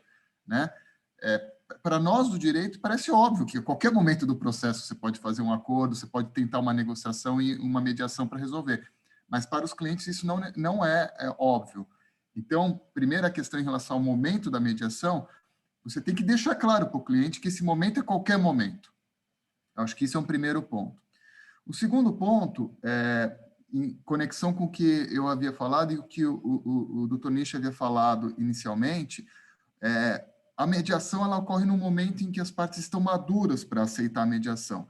E esse amadurecimento ele vem com o tempo, e com fatos que ocorrem em torno das partes, e, sobretudo, pelo que o processo induz as partes também. Eu concordo plenamente com o que o Dr. Nish falou, de que o processo é um indutor, de mostrar realidades para as partes, e essas partes daí se conscientizarem da necessidade de fazer um acordo, por exemplo. Eu brinco, quem faz arbitragem, as arbitragens têm um formato especial de audiência, que são audiências de 2, 3, 4 dias, das 9 às 6 da tarde, das 9 da manhã às 6 da tarde. Então, você fica 4 dias enterrados dentro de uma sala, debatendo, ouvindo testemunhos e tudo mais. É um processo sociológico muito interessante de se participar, porque quando você entra no primeiro dia, está todo mundo blindado, todo mundo com uma armadura, todo mundo fechado, com seus advogados com cara feia, com seus argumentos, tudo.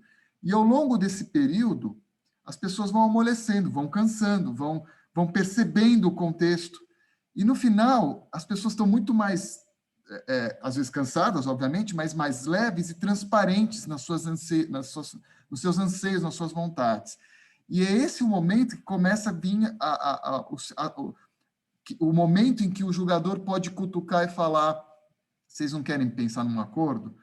porque a pessoa já sentiu o outro lado, ela percebeu já as armas do outro, ela já se cansou, ela percebeu as suas próprias fraquezas, e esse é o momento em que você consegue atingir ali aquele interesse.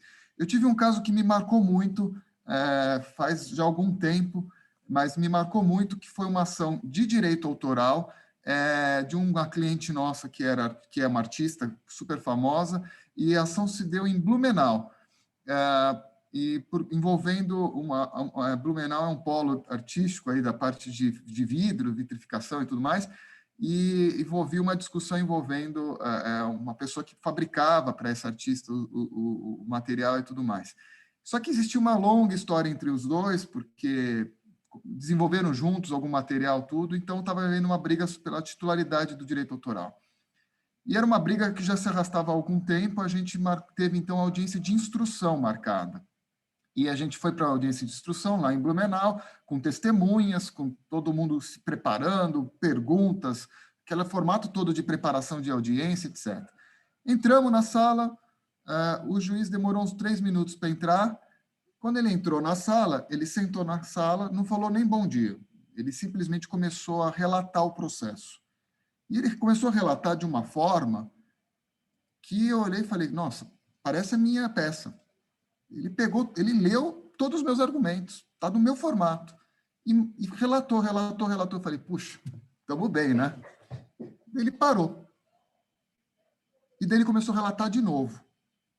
Mas daí, assim, primeiro a gente não entendia, porque ele não tinha falado nem bom dia. E ele relatou o processo inteiro do jeito que eu queria. Eu falei, não vou nem fazer pergunta para a testemunha desse jeito. Mas daí ele parou. E daí ele começou a relatar de novo o processo.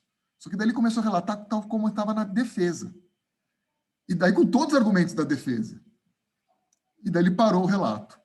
Daí ele sorriu, deu bom dia e falou, senhores advogados, senhoras partes, como vocês podem ver, a minha sentença pode começar pelo primeiro relato ou pelo segundo relato. E eu tenho certeza que vocês se identificaram em cada um desses relatos. Não? Se eu usar o primeiro, a parte autora está feliz. Se eu usar o segundo, a parte... Como vocês podem ver, vocês estão tirando a sorte aqui comigo. Era tipo 10, 11 da manhã, ele falou, eu falei para minha mulher que hoje eu não volto para o jantar. Se a gente precisar fazer um acordo aqui, a gente vai ficar aqui até a noite. Vocês não querem fazer um acordo? E aquilo, assim, todo mundo arregalou o olho, né? As partes, podemos falar com os advogados? Podemos. Saímos da sala, foi feito um acordo antes do almoço ainda. Foi muito interessante, mas veja, isso só aconteceu naquele momento, naquela preparação para uma audiência de instrução, em que estava todo mundo armado, com as testemunhas lá fora, tudo, e o juiz teve a sensibilidade de mostrar para as partes que aquilo era uma bola dividida danada, e que não ia sair uma sentença, como o doutor Nish falou, não ia ser bom para um lado. Talvez tivesse a melhor solução de direito, mas não ia ser bom para um dos lados, né?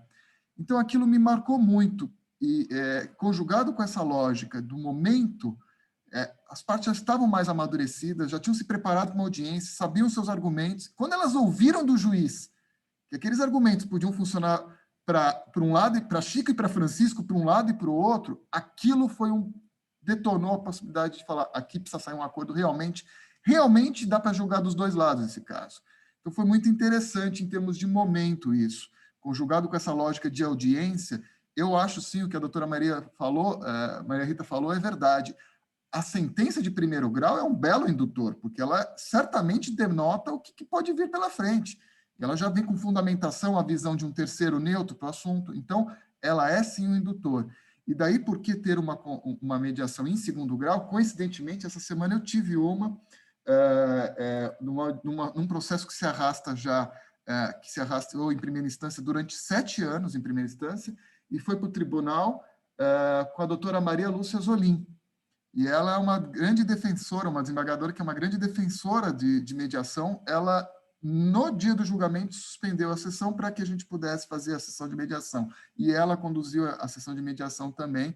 Uma briga que é um casamento de mais de 7 anos só de briga e tem um contrato por trás também.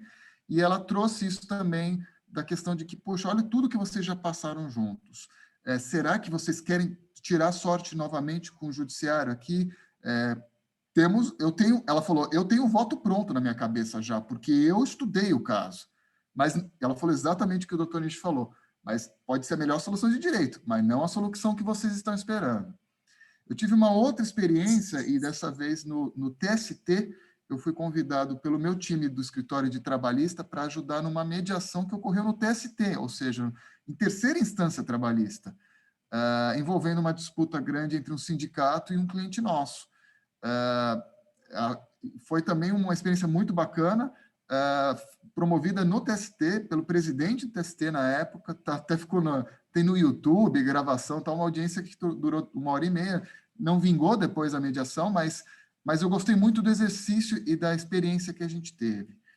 E, por fim, só para falar ainda em momento de mediação, vale dividir com todos 2 experiências que eu tive interessantes, que mostram também como o momento é importante. Às vezes a gente tenta uma mediação no começo e não dá certo, ou mesmo no meio e não dá certo. Depois você tenta de novo e dá certo no outro momento. Por quê? Porque depois, no segundo momento, as pessoas não são as mesmas. Às vezes mudam as pessoas, às vezes a pessoa muda, né? A pessoa viveu coisas que fez ela mudar o pensamento dela, e isso ajuda na mediação. Então, eu tive 2 casos que me marcaram muito também. Um caso de uma briga que eu olhei para ela desde o começo e falava, isso aqui não faz sentido. E o diretor jurídico da empresa falou, Marcelo, precisa entrar com essa ação. Se você não entrar, eu vou ter que contratar um outro advogado que entre. Eu falava Silvia, não funciona, isso aqui é ruim, essa ação. É ruim, não vai dar certo. Marcelo, eu também acho, mas não tem jeito, meu CFO quer isso, faz ação. Entramos com a ação, perdemos a ação em primeira instância, inclusive, e durante a segunda instância, me perguntaram um dia, vai ganhar? Eu falei, vai perder. Escreve aí que vai perder. E o jurídico ficava com uma cara assim, falava, tem que ir, tal, não sei o quê. Até que um belo dia, aquela mesma pessoa do jurídico me liga, Marcelo, sabe aquela ação lá? Vamos fazer um acordo. Eu falei, nossa, o que mudou? O meu CFO foi embora. Ele foi embora. Trocou o CFO, entrou um outro cara, essa conta não é dele, faz o acordo, que a gente sabe que a gente vai perder. E foi interessante isso, porque daí a gente percebe que, embora sejam empresas, as pessoas é que conduzem essas empresas, e elas são movidas por interesses muitas vezes pessoais. Aquele CFO tinha ódio da outra parte e queria fazer a outra parte assinar um cheque que não tinha fundamento para assinar. E virou pessoal a briga. Por mais que eu falasse que não valia a pena, que o diretor jurídico falasse, ninguém ia contra o grande CFO. Até o dia que ele foi embora. Quando ele foi embora, o novo que entrou falou, essa conta não é minha, resolve isso, tira do balanço. Então, foi muito interessante. E uma outra circunstância que eu vivi também para fechar, mas vale a pena dividir também, como os momentos são importantes, uma arbitragem que a gente estava brigando também há muito tempo, depois de 2 cautelares pré-arbitrais, briga ferrenha entre uma empresa japonesa, que era a nossa cliente, e uma empresa suíça. E de todas as partes, era só acusação, só briga e tudo mais. E a empresa no Brasil, a empresa japonesa no Brasil, falou, olha, Tóquio quer que a gente faça assim, vamos fazer tal. Bom, foi uma preparação longa, custosa, demorada, difícil, e ao final, tinha alguns aspectos que mostravam que tinha que tentar uma mediação, uma briga societária sobre uma joint venture. E o pessoal do Brasil falava, Tóquio não quer isso, Tóquio quer que vá em frente, não sei o que tal. Então, Tóquio, e Tóquio virou uma entidade inominada, né? Quem é Tóquio, né? Mas Tóquio não quer, Tóquio faz, tal. E empresas japonesas são muito hierarquizadas nesse caso. Então, não, Tóquio quer, a gente vai, Tóquio quer. Bom, vamos, né? E eu falando, briga societária, que nem briga de pai e mãe, e o filho sofre e tal. Bom, resultado. Na hora de preparar para a audiência, eu fiz um vídeo com o Seisei, que era o ex-CEO do Brasil e que, então, naquele momento, estava já em Tóquio e que administrava a empresa via Tóquio. E daí eu fui conhecê-lo, pessoalmente, não por vídeo, né? E que ele era o presidente que tocou a empresa na época da joint venture. E eu conversando com ele estava extremamente magoado com todas as pessoas que estavam da outra parte no Brasil, e ele virou e falou assim, não, de todos lá, fulano e tal, ciclano, citava os nomes, ele não gostava de ninguém. Ele falava que só tinha um cara que ficava na Suíça que ele respeitava. E ele falou isso na conversa com ele, ao preparar a audiência, eu percebi que durante 2 vezes ele tinha uma deferência muito grande por essa pessoa da Suíça, que não ficava no Brasil, mas que era da Suíça. E a briga era entre as empresas brasileiras, mas ele negociou em algum momento, ou falou em algum momento. Daí eu virei e falei, fulano, o senhor já conversou com essa pessoa na Suíça depois que começou essa briga? Ah, não, nunca comecei porque ele não está mais na empresa brasileira. Eu falei, pois é, mas assim como o senhor também não está mais na empresa brasileira, e o senhor está aqui sendo entrevistado por mim para participar de uma audiência. O senhor não acha que ele também está sendo entrevistado pela outra parte para participar da mesma audiência? Ele arregalou o olho assim. Falei, se o senhor achar que tem espaço, uma ligação sua para ele, lá na Suíça, corta o pessoal aqui do Brasil. O pessoal aqui do Brasil não vai fazer nada sem vocês. Conversa direto com ele. Bom, resultado, uma semana depois, a gente suspendeu a audiência, uma semana depois eu fui com ele para Lausanne e a gente assinou um acordo em Lausanne. Era uma questão de interlocutores. Momentos também, né? Eu talvez nunca fosse saber que tinha esse interlocutor, que respeitava o outro interlocutor do outro lado, se eu não fosse preparar a audiência de instrução. Então, eu acho que esse exercício do tempo dentro do processo e das pessoas é muito importante. O advogado tem esse dever de monitorar isso. Saber que o CFO quer entrar com a ação, o jurídico mandou você entrar com a ação, não adianta você ficar falando, faz mediação, eles vão te trocar. Eles vão te trocar. Agora, mudou o CFO, o outro cara não tem essa conta para assinar, o outro falou que respeita a pessoa que está sentada lá fora, é importante entender isso, fazer um hard stop, parar e falar assim, vamos tentar de novo? E, para mim, são experiências que funcionaram. Então, essa do juiz me marcou muito, e essa também do cliente da empresa japonesa com a empresa suíça também me marcaram muito e mostram aí como é importante exercitar os momentos da mediação. Maria do Céu, Oi. eu não queria atrapalhar, que acho que está sensacional esse debate, mas queria fazer só uma referência. Eu gostei muito da fala do Marcelo com relação a essa maturação, que às vezes a gente tem que ter até a sabedoria de esperar a hora certa. E eu vi muito nessa fala do Marcelo um contexto de confiança, né? Esse último exemplo, eu acho que traz muito isso. A confiança mínima que permita uma conversa, uma escuta, talvez melhor até do que uma conversa.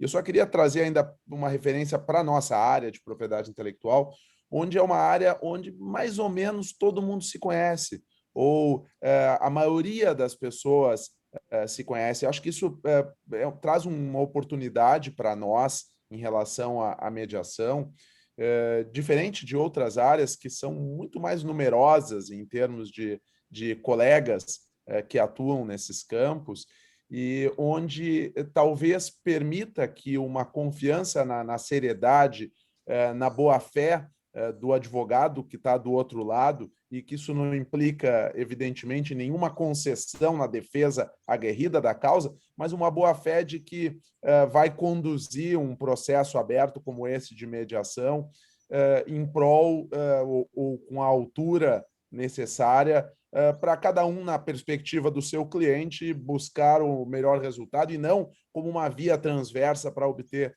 ganhos indiretos. Eu estou com uma situação nesse momento onde do outro lado está um colega, um escritório, um colega a quem eu respeito muito, e eu propus para o cliente que, antes de sequer respondermos à interpelação extrajudicial, aquela que vem estabelecendo lá a posição da outra parte, quem sabe, vou levantar o telefone e vou conversar com esse colega e abrir um canal informal. Nós não estamos em mediação, mas nós estamos em conversas informais, e essas conversas são a minha resposta a essa interpelação.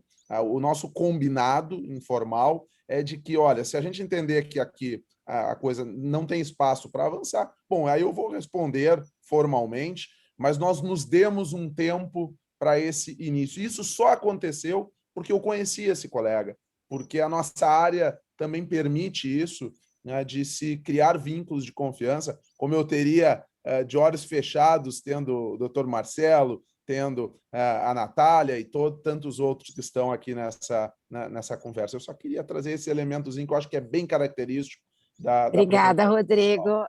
Assim, eu vou tomar liberdade de colocar, resumir, colocar uma opinião para a gente passar.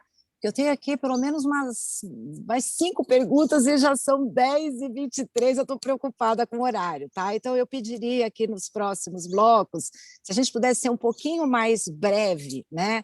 E colocar diretamente uma opinião para que a nossa plateia também saia com uma resposta, quer dizer, clara sobre o ponto perguntado, né? Aqui eu achei a fala de todos muito interessante, Maria Rita, né? Eu achei muito interessante essa fala de dizer que uma sentença, uma medida judicial é às vezes importante. Opa, eu dei aquela medida que trouxe as partes para a mesa, né? O doutor Nishi falando sempre do processo de maturação das partes, o Marcelo, né, trazendo sempre essa questão das duas facetas, da audiência em que o juiz leu o relatório sob 2 pontos de vista, a experiência no TST, no tribunal, né? Eu acho que muitos dos casos que ele relatou, não sei se resultou em mediação ou, na verdade, numa conciliação que levou a uma transação. O Rodrigo ressaltando a questão da confiança. Eu vou dar minha opinião como advogado. Tá? Para mim, em litígios empresariais, especialmente litígios societários, imobiliários, tá? Como advogada, eu me sinto muito confortável de levar para uma mediação quando o litígio já está explícito, os pontos revelados, seja por intermédio de notificações judiciais, seja por intermédio de votos proferidos em assembleias, protestos, né, dissidências, seja por meio da medida judicial. Eu me sinto muito mais confortável quando as cartas estão na mesa, porque isso evita o blefe, isso evita, né, aquele ambiente em que não existe a confiança, né, recíproca. Então, é isso que eu queria dizer. Acho também que, às vezes, a medida judicial é importante. A professora Paula Foggioni, ela sempre usa uma expressão de que, às vezes, é muito importante, né, quem tem a faca e o queijo na mão, às vezes, uma medida judicial ela é importante, mas, como advogada, na minha realidade, eu acho muito difícil conduzir a parte para uma mediação quando ela não sente na pele o risco do litígio, da notificação, da demanda aposta. Tá? Tanto, eu não tenho pesquisa, eu não sei se alguém conhece alguma pesquisa, eu acho que seria uma pesquisa muito interessante saber das mediações resultantes, quantas, né, tiveram o litígio instaurado anteriormente para subir aquela temperatura e fazer as partes chegarem à consciência de que é uma briga de bolso e que elas precisam sentar, conversar, e que a empresa está sofrendo, a sociedade está sofrendo, né? A relação contratual está sofrendo. Então, era essa opinião que eu queria deixar consignada aqui para vocês, e eu passo, então, ao terceiro tópico, mudando, né, completamente. Na mediação de direito de família, de trabalhista, eu não sei, muitas vezes a gente ouve assim, mas direito do trabalho não tem processo, né? O juiz não respeita a parte procedimental, a parte processual, não adianta. Ou no direito de família, a gente ouve dizer o seguinte, bom, no direito de família, muita coisa é relevada, porque tem filhos. No direito empresarial é diferente, a gente tem princípios e lógicas internas do direito empresarial que são completamente diferentes do direito trabalhista, do direito civil, do direito tributário, tá? A pergunta é o seguinte, quando a gente lê a teoria, a doutrina sobre mediação, lá está dito que o mediador é um mero facilitador, que ele não tem que intervir, oferecer soluções. A questão que eu coloco é o seguinte, isso é válido numa mediação empresarial?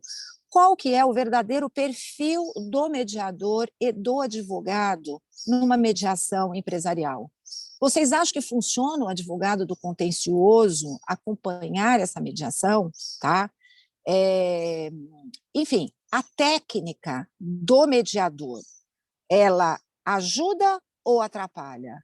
Ela gera um conflito de interesses com o advogado? Porque muitas das vezes eu explico, para você oferecer e para você ter uma solução para aquela questão, você tem que passar por planejamentos societários, você tem que passar por questões que são altamente técnicas. Então, parece uma ilusão pensar que o mediador, nesta condição, poderia ser um leigo, poderia ser não um advogado não especializado, e o mesmo eu digo, Natália, na área de propriedade industrial, já que a gente está num ambiente de propriedade industrial, o mesmo eu digo, doutora Maria Rita e Natália, com relação a uma recuperação judicial. Como imaginar fazer um acordo com credores sem considerar uma posição privilegiada que a lei dá ao fisco, a posição do trabalhista? Como fazer uma composição ignorando, né, uma especialidade onde precisa antever os riscos e os erros que aquela mediação pode provocar? Espero que eu tenha sido clara Vamos rodar de forma diferente aqui, então a gente recomeça pelo... O Marcelo foi o último a falar agora. Marcelo, te dou a palavra de novo para falar por primeiro. Vamos tentar, gente, ser breve, assim, sei lá, 3 minutos para cada um, para a gente poder abordar os outros temas, tá bom? Obrigada. Vamos lá, prometo ser breve aqui. Eu acho que, em relação ao tema, em relação ao código, se o advogado pode contribuir ou não, eu acho que o advogado contencioso ele tem uma visão clara de como a lógica funciona, de quais são os momentos que as partes ficam mais expostas, menos expostas. Então, se ele souber usar dessa experiência em favor de facilitar essa conversa, ótimo.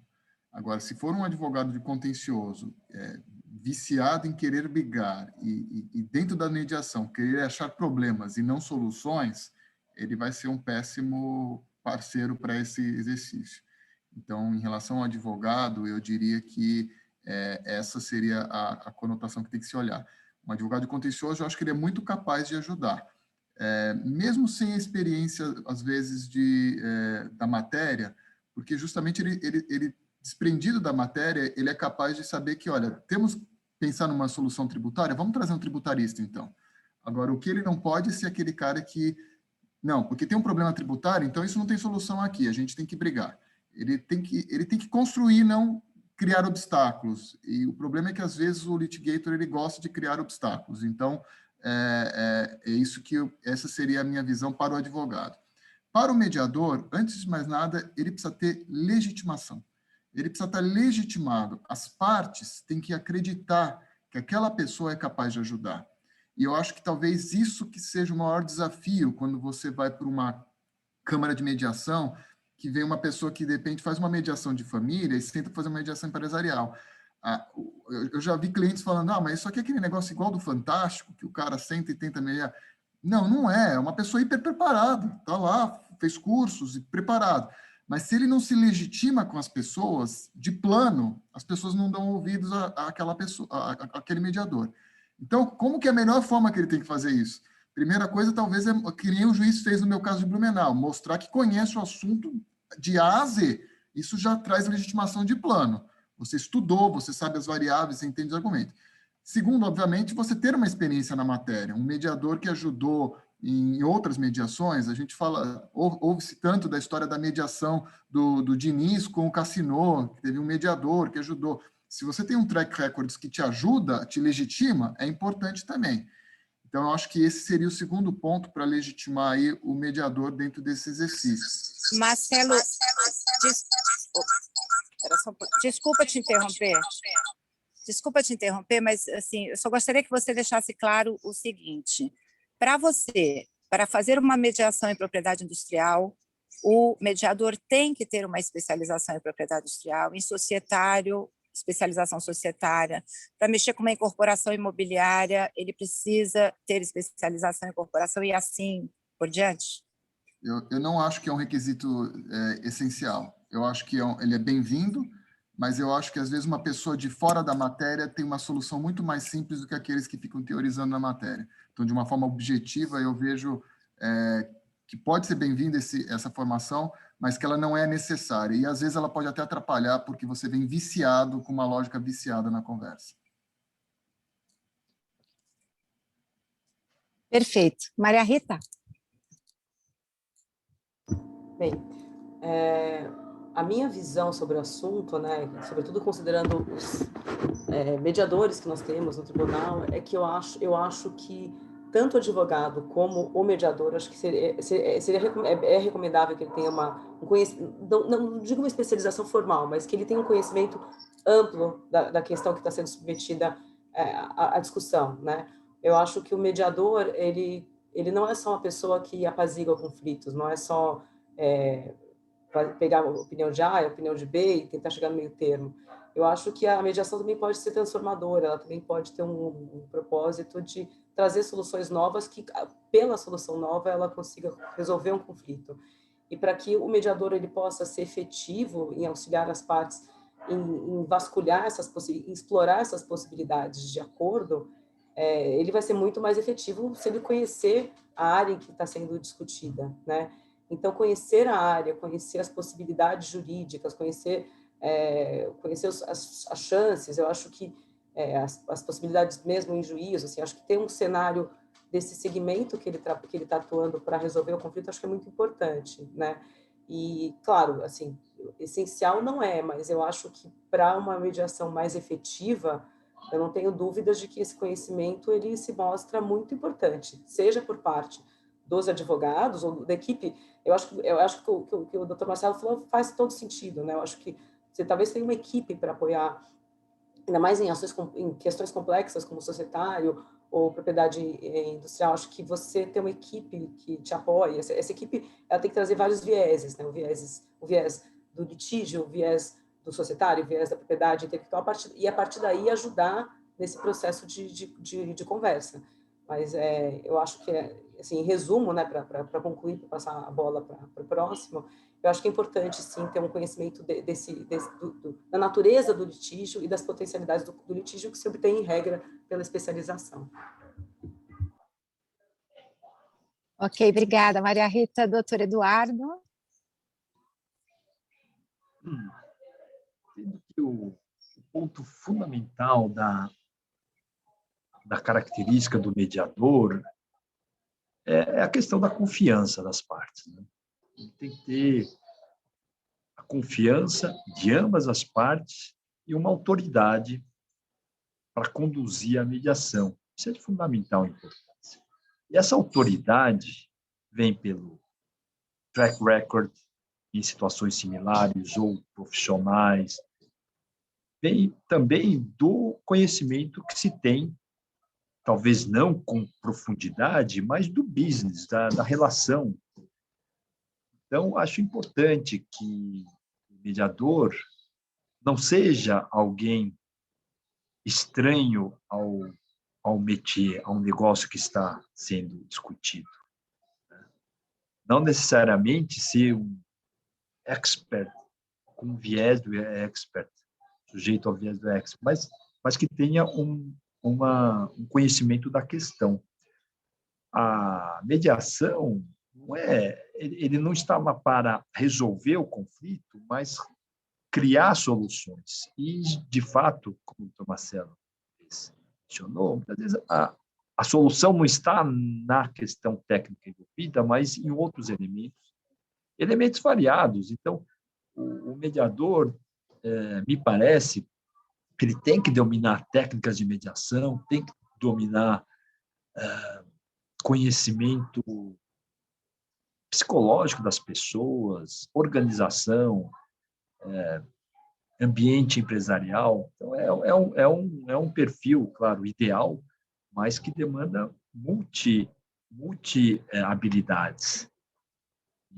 Então, me parece que... E tudo isso para quê? Para conquistar a autoridade para que se conduza a um objetivo que é o objetivo da autocomposição. Ok, muito obrigada, Natália. Quer se pronunciar? Eu vou até perguntar se alguém do grupo quer trazer alguma questão, de repente, Márcio, que escreveu aqui no chat, alguém dos participantes aqui da turma? Quer, Márcio? Olá, tudo bem? Aproveitei aqui e já disponibilizei o artigo da autora Samira. Ela tem um relato bem interessante de um case de propriedade intelectual, de imigração em propriedade intelectual, que a gente publicou na revista da BPI há 2 anos atrás, mais ou menos, né? Facilitar, é mais fácil acompanhar ali o caso, né? E um ponto que, na minha experiência em casos que envolveram mediação, alguns casos, eu estou agora, nesse instante, envolvido em 2 casos, inclusive que um está indo muito bem, o outro está indo muito mal, o que não quer dizer que a gente não vai conseguir finalizar a mediação, né? Mas um que eu não vou me esquecer, e que o caso judicial envolve várias ações em paralelo, com várias partes, de diferentes origens, formações, idades, diferentes psicológicos envolvidos também. E o que mais me marcou foi quando já tinha sido a primeira tentativa de mediação, propriamente dita, Já haviam 2 tentativas de conciliação, além das tentativas de, vamos dizer, a parte, né? O caso envolve várias partes e vários advogados. Mas o que mais me marcou foi o que eu entendi naquele momento como um equívoco do mediador, e tem relação direta com a autoridade do mediador. Ele iniciou vamos assim dizer, a reunião de mediação. Ele não tinha estudado o caso profundamente. Ele não estabeleceu os procedimentos que ele iria adotar durante a mediação. Ele não falou que ele poderia, por exemplo, conversar com as partes separadamente para entender a demanda das partes, para que as partes pudessem, eu gosto da expressão, desabafar, né? Dizer o que elas querem mesmo, né? E para disso o mediador construía a estratégia da mediação, né? E inclusive devolver, porque como o caso envolvia vários processos, né, correndo em paralelo, para devolver pedaços específicos para que o juízo dê a decisão naquele pedaço específico e destrave aquela questão específica, que eu acho que a doutora Maria Rita falou isso. Isso, às vezes, é a chave para a mediação. É destravar 1, 2, 3 pontos específicos, né? Se a gente fizer a comparação, é a guarda do filho, né? Às vezes, a guarda do filho tem que ser decidida, porque aquela questão não haverá acordo e ela trava todo o resto, toda a questão patrimonial com relação a isso. Então, isso é muito importante, né? Mas o que me chocou mesmo foi o mediador não ter lido o caso antes, né? Todo o material do caso, né? E por isso que é o que me chama a atenção. Obrigado. Obrigada, doutor Márcio. Aí é teratologia completa. O mediador que não leu o caso, esse aí deveria ser punido severamente, né? Na minha opinião... Se eu puder só trazer um ponto dessa questão do especialista aqui na área, só para contribuir, estou tendo participação no processo de RJ e é muito curioso, porque eu tenho contato com outros colegas que são do universo da RJ. E eles me relatam muita dificuldade porque as pessoas já os veem como alguém do universo ou de credores ou de devedores, né? E é muito curioso para uma pessoa como eu, que desconheço esse universo, quando eu entro desarmada totalmente. Então, às vezes eu recebo contatos, assim, de um ou outro personagem do processo. Você viu que está lá o advogado de devedor agora pelo credor? Então, assim, eu acho que uma das coisas que eu gostaria de... Eu já escrevi sobre o tema, né? Eu escrevi um artigo já sobre ser ou não ser especialista, e mais eu venho mudando a cabeça no sentido de que cada caso comporta um mediador. Se a gente vai ter que entender se o conflito é do tipo objetivo, é o mérito, se é um conflito de comunicação. A gente tem figuras que podem ser integradas, independentemente da expertise, como a comediação, por exemplo. É certo que entender o que é uma patente de segundo uso e ter um CEO na mesa falando isso e o mediador não fazer ideia e o CEO tem seu tempo, tem coisas que têm particularidade de ter a especialização, mas assim, só trazendo essa experiência, e foi engraçado que nesse caso da mediação do judiciário, que eu posso revelar porque é público, a empresa é uma empresa de construção civil de São Paulo antiga, e quando eu vi o quadro de credores, eu vi um quadro muito formado masculino, e a minha preocupação foi trabalhar com uma equipe que tivesse gênero, né? Então, até para a gente saber, porque eu tinha uma classe de credores trabalhistas que teriam que me ouvir melhor. Então, a gente trabalhou nessa formação da equipe de mediadores para saber de onde teria uma melhor escuta.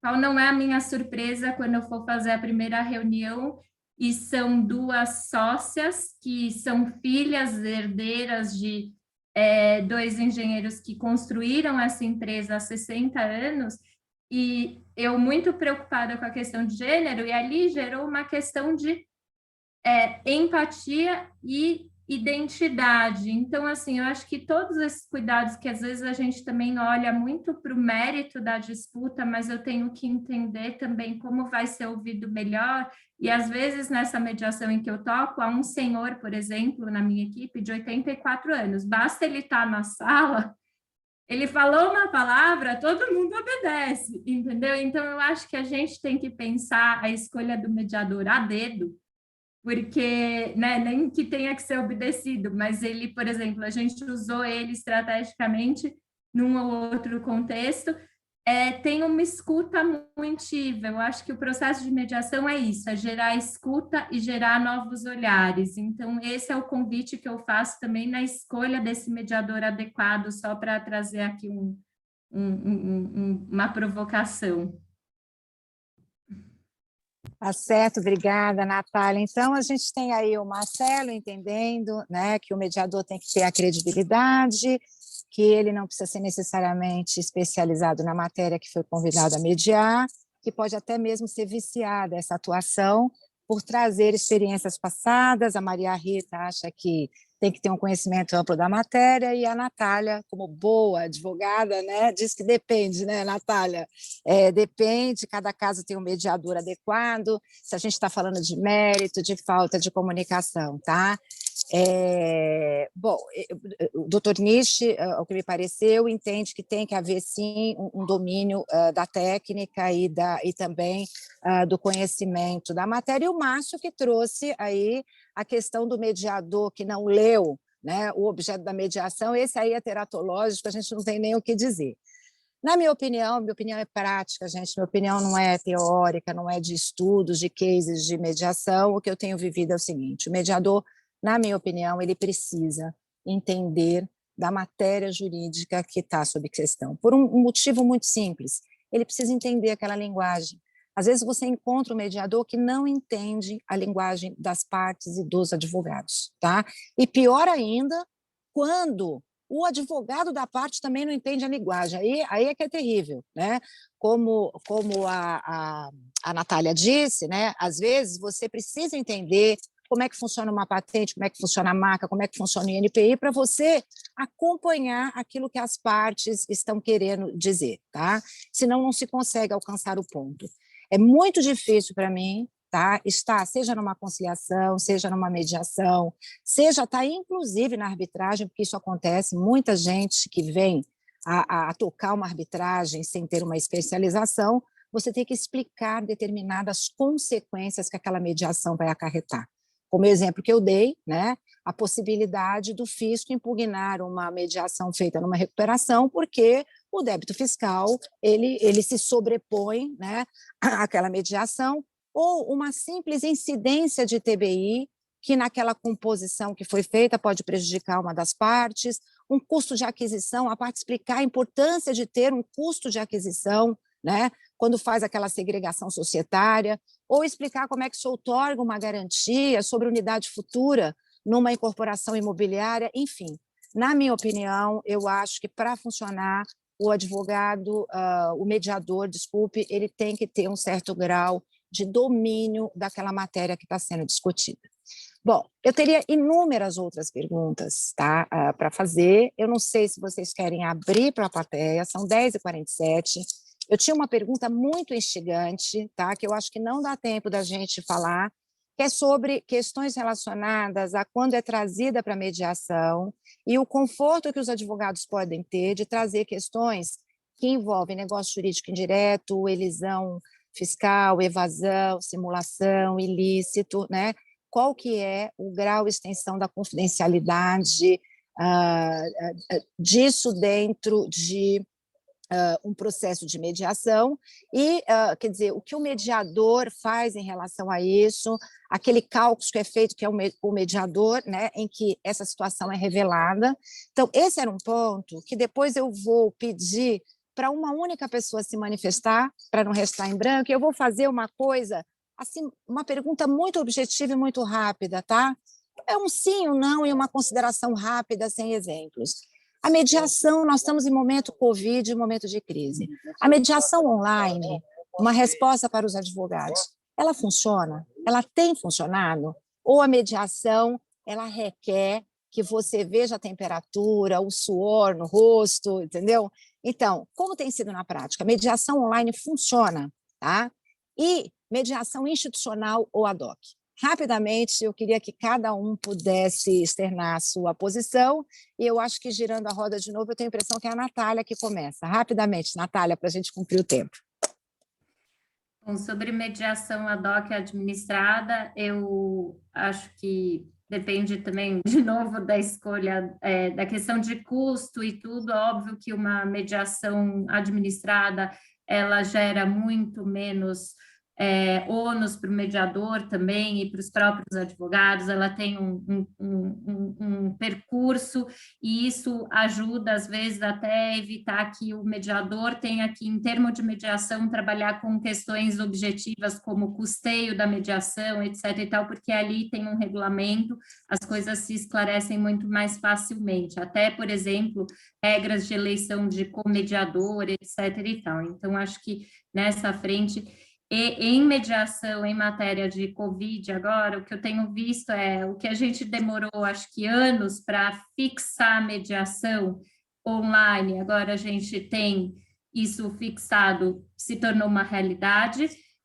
Mais e mais tem vindo casos que antigamente tinham resistência, casos que são super aptos à mediação, como franquia na BPI. Eu acho que isso vai gerar um facilitador e das partes também tirarem possíveis preconceitos aí que não se justificam. Gera uma reinvenção do advogado e do mediador? Gera. A gente tem que gerar acolhimento via tela, porém as partes estão falando do seu próprio ambiente.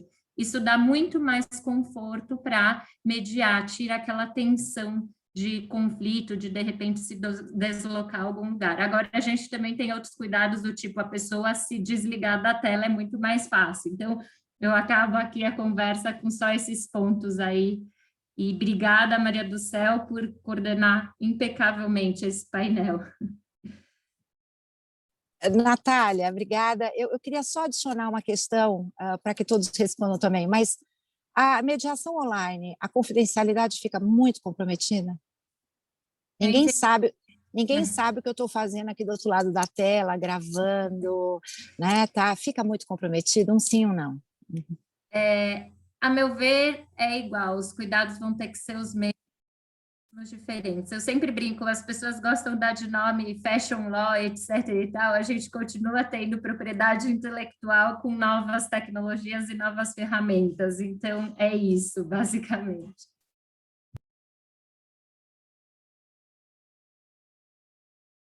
Me perdi aqui, acho que o próximo na lista, quem quer, é o doutor Nishi, né? Isso?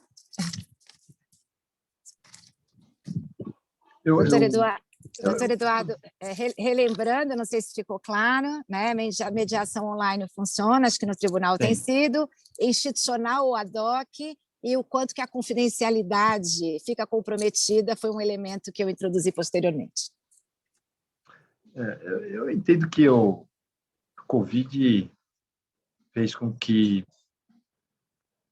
descobríssemos novas formas de comunicação. A videoconferência, a tecnologia já existia, não existia a motivação e até a obrigação de utilizar essas ferramentas como uma forma de comunicação. Então, no judiciário temos utilizado, existiu, claro, uma certa resistência inicial, mas hoje, não tenho dúvida que será difícil voltarmos para o que era. Então, inclusive em relação às sessões de julgamento. Pode não ter a mesma efetividade da relação pessoal, presencial, mas é o que temos. E descobrimos que essas ferramentas podem até ser melhor, trazer uma melhor efetividade para o processo, do ponto de vista de organização, disciplina. Então, me parece que tornam as discussões até mais objetivas. Então, eu entendo que essa nova ferramenta, a distância, trazem algum prejuízo, que sempre a questão pessoal é muito importante, mas trazem outros benefícios. e que estão sendo utilizados, e eu entendo que em qualquer relação, nas mediações, com certeza também isso estará ocorrendo. Basicamente isso. Correto. Correto. Muito obrigada, Maria Rita. Eu concordo com o Dr. Nish e com a doutora Natália. Eu acho que as plataformas online, elas não prejudicam a mediação. Eu sinto que até tem um aspecto positivo. Acho que tem essa questão de estarmos distante, mas acho que todos estamos em casa. Eu sinto que nas audiências e mesmo nas sessões de mediação que eu participei no projeto, as pessoas se sentem mais tranquilas. Eu acho que elas vêm mais desarmadas para os atos. Eu acho que fica menos solene. Acho que todo mundo fica mais à vontade, acho que até favorece um ambiente mais propício ao debate, à conversa. Então, não vejo problema, eu acho que o calor, eu acho que ele não prejudica o calor, que seria bom numa negociação, e eu acho que ele deixa as pessoas mais abertas, porque as pessoas estão menos fechadas, estão menos na defensiva. E quanto ao sigilo, eu acho que ele preserva, assim, o sigilo, e formas de simular o sigilo existem tanto de forma digital quanto em forma física, né? Assim como você pode gravar uma tela sem que alguém saiba, também podemos gravar uma sessão sem que alguém saiba. Então, assim, comportamentos ilícitos, irregulares, né? Sempre existem e não são eles que vão impedir que uma plataforma possa ser usada ou não. De forma bem rápida. Tá certo, obrigada. Marcelo, por favor. Não tem muito mais a acrescentar, eu concordo principalmente com o que o Nish falou em relação à questão de a plataforma trazer alternativas. Pior do que você ter uma mediação que não vingue é uma mediação que não existiu, porque, por exemplo, as pessoas estão distantes. Eu estou atualmente numa negociação, não é uma mediação, mas com o pessoal que fica lá no Maranhão. Se você não tivesse uma plataforma online, fica muito mais distante, muito mais difícil. Às vezes, o fato de você não poder se deslocar impede de você ter uma mediação. Então, a plataforma nos traz essa possibilidade, e eu acho que isso é um grande benefício da plataforma online. Concordo com a Maria Rita de que a questão da confidencialidade, se é para ser violada, ela vai ser violada de uma forma ou de outra. Vão fazer grampo telefônico, vão gravar a audiência. Então, não é porque está num vídeo aqui que você vai ter um problema maior do que o que você já tem normalmente. Então, eu acho que a parte de confidencialidade não é um prejuízo. Para mim, o único prejuízo de não fazer pessoalmente é você não ter aquela possibilidade de tomar um café junto, sabe? Depois que você sai da sala e vai tomar o café, e às vezes é no café que você chega a um acordo. Você está lá se servindo do café e fala alguma coisa, cria alguma empatia diferente daquela que você tem quando você está formatado para aparecer no vídeo. Para mim, talvez esse seja o único prejuízo de estarmos distantes, mas contraposto pelo benefício de você poder se aproximar em circunstâncias que você não aconteceria presencialmente. E, por fim, em relação à questão da organização da mediação, eu acho que você ter uma instituição que ajude nisso é sempre melhor, porque você sempre tem variáveis que acontecem, que numa mediação ad hoc, se você não tem muita organização e o mediador não está preparado para isso, você transforma o processo num problema e não e se perde da discussão em si. Então, são esses os pontos aí que eu gostaria de contribuir. E agradecer também a todos pela oportunidade. Foi muito bom estar com todos aqui. Obrigada, Marcelo. Bom, eu acho que nesse quesito houve uma unanimidade de que a plataforma, quer dizer, fazer online, todo mundo é favorável. Isso é muito bom os advogados ouvirem, porque, especialmente nas arbitragens, existe um certo receio de se fazer, né, especialmente as audiências online. Mas eu também concordo, eu acho que como a mediação é facilitação, a plataforma muitas das vezes até ajuda esta organização de cada um falar na sua vez, né? E não é intimidação, não é um palco de briga, então ela organiza. Já conto para vocês que no âmbito de negociações de acordos, tá, tem sido muito difícil, tudo muito demorado, porque aí sim a presença requer o tomar o café, o angariar maior empatia, convencer o outro lado, ir numa sala do lado, acalmar o cliente. Então, é um outro tipo de teatro que está muito dificultado pela plataforma, né? Da gente fazer composições nesse sentido, o que é bom, porque assim a gente aconselha mais mediação, porque o advogado muitas das vezes não tem armas para ele próprio fazer ali aquela transação internamente. E eu também sou totalmente favorável ao institucional, seja para a segurança dos árbitros, seja para a segurança dos advogados, das partes, de todos os envolvidos, pela celeridade. E eu penso que, na ponta do lápis, em termos de custo, apesar de toda essa parafernália, eu acho que ainda compensa, e às vezes eu não diria nem que é mais barato, né?